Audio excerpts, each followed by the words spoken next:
Hello and welcome everyone to Heart of the Matter, a broadcast where survivors come on and share their stories to help us be inspired to live a healthy life.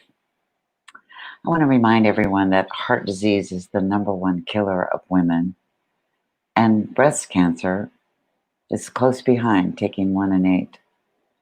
I give you these statistics because my guest today is a survivor of both. I'm so honored today to have Hale Trachta. Pam has spent a long life gathering ancient and contemporary creative tools for healing, transformation, and restoring the sacred on the planet. She's the author of the award-winning book Flying Lessons: How to Be the Pilot of Your Own Life, and creator of the Sand Spirit Insight Cards, and she's the creator of Earthskin Design photographic fabrics. She's a graduate of Stanford and Columbia Universities. She's a lifelong teacher, and she's the mom of 2, grandmother of 5, and married to husband John. I'm going to be asking Pam some questions today, and I want her to tell us her story. As I mentioned, she's a survivor of both heart disease and cancer. I'm so honored to welcome Pam Hale Trachta. Pam? Thank you so much, Susan, for having me, and I'm honored to be here and speaking to people who need to know about what to do to prevent and deal with these tough medical situations. And so I will go ahead and tell you my complicated story, just with the caveat that it is complicated. And when I went back and did a timeline about all that I've been through, I am 77 now, so it's not surprising in a way that I would have some medical things going on, but I have had a number of them. It's been a theme in my life. So when I think about this story, I go back to when I was in my 30s and I was a runner. I mean, I was trying to be a runner. And I didn't see, as much as I trained, I was still having a lot of fatigue and really couldn't increase my distance. And I finally went to a doctor who said, well, there's some small abnormalities with your heart, but it would take further tests. And so I would say, do you have stresses in your life? Well, my first marriage was in deep trouble. And I said, yes, I have stress at home. And he said, well, I suggest you go home and relax, which was kind of ridiculous advice at the time. But I did make a lifestyle change. I made sure I was getting good psychotherapy, and I made sure that I was continuing to do yoga, and I did decrease my running distances. So then fast forward to the 90s, I'm in my second marriage, happy marriage now, and my husband and I were fortunate enough to go to Mexico for a month, to Morelia, to study Spanish. And while I was there, I ate in the wrong restaurant and I got food poisoning. And I started having this arrhythmia. I could feel my heart pounding. And I just had a feeling that everything was not okay. And literally got off a bus, told John, we need to get off this bus, went to a Mexican doctor who said, you go right to bed and take this digoxin. And I could hardly walk. And I was very scared, and I meditated, and in my meditation, I saw this image of an apple pierced with juice running down the side. And I thought, this is an intuitive message. I am losing juice. So this is about my heart, losing juice. So my advice from this is to trust your dreams and intuition, even if they seem a little wacky at the time, because we can't always get scientific and medical information right when we need it. So I called my boss and cardiologist. I, believe it or not, worked for a university heart center as the fundraiser. So I knew a lot about heart disease. And I called him and he said, I think you should come home. So we did. I had no heart disease, but I did find that I had PACs, or premature atrial contractions, that became atrial fibrillation under stress, like the food poisoning. So what did I do about that? Well, he advised me to stop caffeine, which I did, be very careful of alcohol, which I tried to do. And he said, I hate to be the one to influence you, but he knew I was considering leaving my job.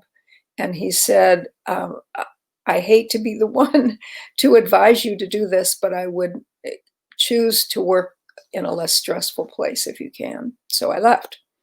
Okay, then fast forward to 2000, I get diagnosed with breast cancer, and I was the third generation, and it looked like a pretty aggressive cancer. And so I chose to have a bilateral mastectomy, which was kind of a radical thing to do at the time.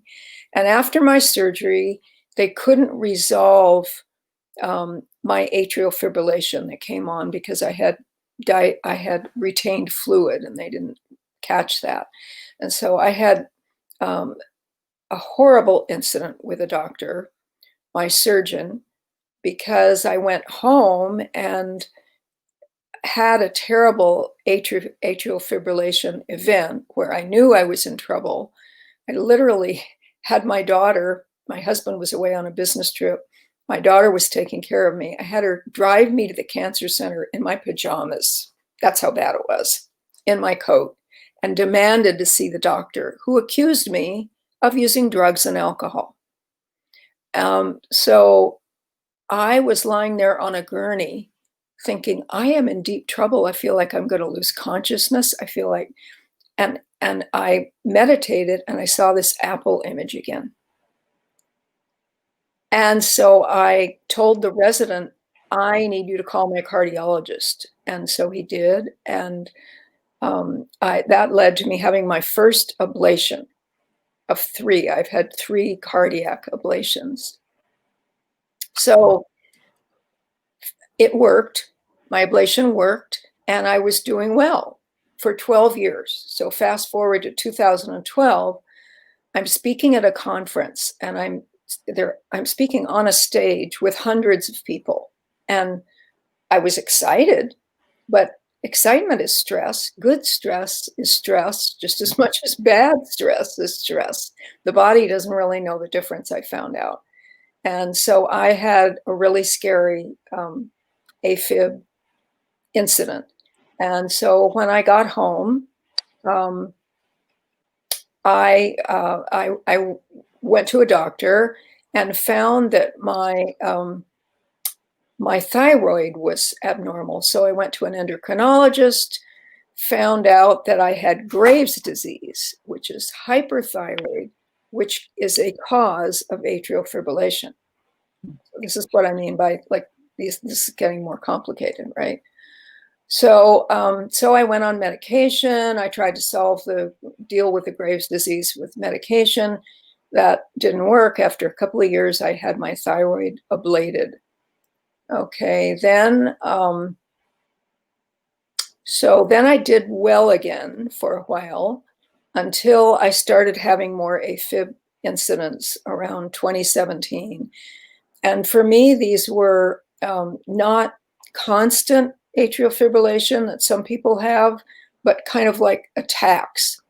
So I'm just sitting there, and all of a sudden my heart starts in, and I feel an attack coming, and I'm trying to meditate and breathe and calm it, but then it gets out of control, and then I would just be completely debilitated. I would go to bed. I would take my cardiologist had given me beta blockers. I would take those, but those would knock me out further. So for a couple of days, I'd just be kind of out of it. So I stopped all alcohol. I really tried to take more stress out of my life.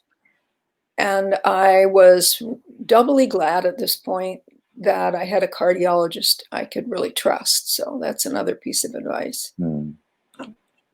So in 2018, my elder daughter, who in 16 had been diagnosed with breast cancer as the fourth generation and had had her own bilateral mastectomy. In 2018, her cancer recurred, and it was all over her skeletal system. And so there began the worst stress I've had in my life, I think. And so what can I do about that? Because I've got my own AFib going on. And so I really doubled down on my spiritual practices. I went back to Institute for Heart Meditation, iamheart.org, which is a form of meditation that's centered on the heart and actually has some scientific correlation with actually helping heart problems, just as heart math, if you know about heart math, it's the same science. So I went back to that and got a mentor and saw my spiritual mentor. I'm a spiritual mentor, but I have to have a spiritual mentor, and I saw her more often. Okay, then I get up to Thanksgiving of 2018, up at our mountain cabin, off the grid. There was a stressful incident up there. We have caretakers that are like part of our family, and they had a son who's mentally ill, and he made a suicide threat and disappeared, and he was okay, but it affected me. I took it on, and I woke up at 4 a.m. with terrible AFib, took a beta blocker. It didn't help. And I got this feeling again, like everything is not okay. And we packed up, they packed up, and drove down the mountain. And halfway down the mountain, I said to my husband, I hate to say this because I'll be embarrassed if it just goes away, but I think we got to call 911. So we called 911. They met us, and I was airlifted to TMC. They thought I was having a heart attack. Yeah. And I was not having a heart attack, it turned out. So I was kind of embarrassed, and Susan has talked about this, but I know now that I shouldn't be embarrassed because it was important. Actually, that was the first time that atrial fibrillation actually got recorded, because all the other times that I had been worn a monitor, because mine was incidents, it never happened to record an incident, and that can happen with that. So now, that call to 911 being airlifted was really a blessing because they could record that actual AFib. Is that correct? that's right. And one of the doctors in the hospital, or one of the great nurses, said this to me: don't be embarrassed. We have a record now. Yeah. And we can see exactly what's going on. And so that led to me having ablation number 2. And so I had ablation number 2, and it worked for a while, and then for actually a couple of years. But then I started having other wild array of symptoms: double vision, vertigo, a lot of fatigue. And so after having gotten better, traveling, working, I started having in last January, started having AFib incidents again. And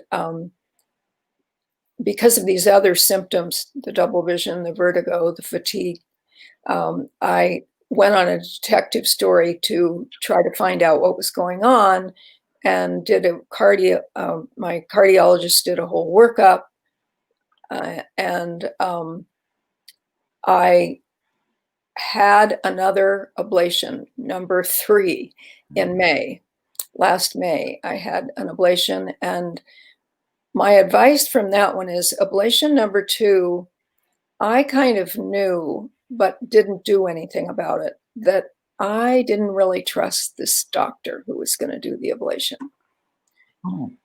And I think it's really important to know that you've got an expert who has done a lot of them and who is really good.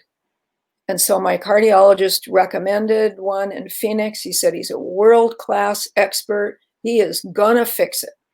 Okay. And so I was very fortunate. I got in the door during COVID before it got really bad in the spring.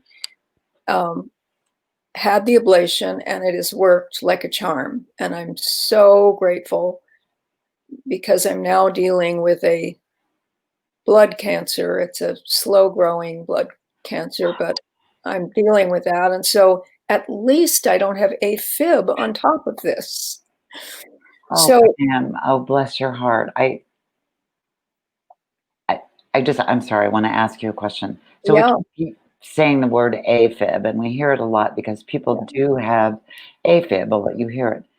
But isn't AFib, it's short for atrial fibrillation, that's and it's right. an electrical problem in your heart as opposed to a clogged artery. Is that accurate? That's right. That's right. So it's as though the signaling mechanism for how often the heart should beat is off. And so when they do an ablation, they go in, and this is hard for me to even think about, I guess, but they go in through the groin. Mhm. Usually it's through the groin, and they put a catheter up there, and they have, of course, wonderful technology, a mini camera, and all kinds of technology that allows them to detect the exact point in the heart, which was not possible back when in 2000 when I had my first one. They were using a lesser technology. Now they can really see where the problem is going on, the signaling problem, and they Mhm. burn that tissue or freeze it. Some burn, some freeze. I I the expert I had is an expert on freezing, and so he did a combination, wow. and my heart's been perfect since then. And thank you for explaining that because we hear the word AFib, we hear the word ablation. I mean, I do in my world, Uh-huh. and most of us don't really know what that involves. So when you talk about going through the groin, and that's how they do. That's how they put in stents. They can put in defibrillators. They can put in little. They can do all kinds of things without cutting you open, without doing open heart surgery, and that is such a blessing these days. Oh, it's amazing. Right. So you're. So I'm sorry about your next cancer diagnosis, but your AFib is under control. It sounds like. It is, and it's just wonderful. And in the midst of this time where I've always enjoyed a glass of wine, and I haven't had any for years mostly. But now I have these little miniature glasses, and I have one little glass, on the weekend or something, and Oh, it seems to be okay. And not that that's gotten to be, right. that's not a big issue, but But that's a little ray of sunshine for some yeah. of us because when you have to take all these medications and go through all this stuff that you've gone through. So let me just wrap up our interview today. Uh, your story was so detailed as far as what lifestyle changes you made, some of the things that you experienced and that you learned about yourself that were so helpful to hear in your story. And those are normally questions I would ask you. But my last question is always this: what advice would you give us women about heart disease, cancer, or any of the things that you've experienced? Yeah, that's such a good question. And I think the word that pops up when you ask me that is, first of all, awareness, to use whatever tools and information you need to become aware of what's going on in your own body. And that awareness can come to you through information, through intuition, through input from medical people, through things like this interview, but Mm, awareness. And then the second part of that is advocacy.